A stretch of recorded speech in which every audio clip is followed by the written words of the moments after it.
I'm meteorologist Chris Holcomb from the 11 Alive Storm Trackers with the latest update on the tropics based on the 2 p.m. advisory from the National Hurricane Center. And you can see the storms that we're watching right now. Tropical Depression number 6 out here in the Atlantic, and also watching Tropical Storm Dorian that has crossed over the islands. Now the center of the storm is over in the Caribbean, and after it moved over the islands, the center of the storm reformed a little more to the north than its original track. So here's what we're watching with the system. The latest that we have based on the 2 o'clock advisory: maximum sustained winds at 50 miles an hour, some gusts up to 65 miles an hour. Here's the storm right now as it's in the Caribbean. It's going to continue moving up toward the north, most likely gaining a little bit of strength, going to 65-mile-an-hour winds early tomorrow. And then here's the key. We have to watch whether or not it's going to interact with Puerto Rico or over in the Dominican Republic, or if it's going to stay over water. Now, if it interacts with land, it will lose some strength as it moves up closer to the Bahamas. But if it goes through the water, it may hold on to some strength. So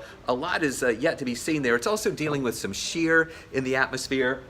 At this point, the National Hurricane Center is thinking this will remain as a tropical storm.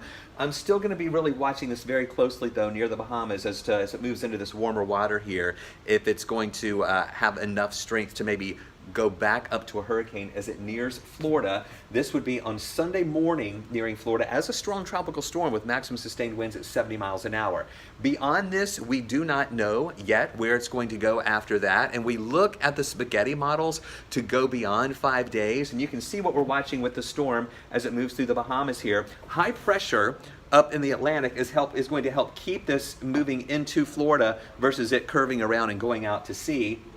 Some of the models have it dying out over Florida. Some of the models bring it into the Gulf of Mexico. And so beyond that, we just don't know yet what's going to happen with it. But everybody from Texas on up into the Carolinas needs to keep a close eye on this system, and we'll be fine-tuning that track as well as the intensity of the storm as it continues to move. Also, still watching Tropical Depression number 6 that is out in the Atlantic. Still don't think it's going to have a direct landfall on the United States, but maybe some rough surf here along the Atlantic coastline as it moves up toward the north and also to the east as a tropical storm.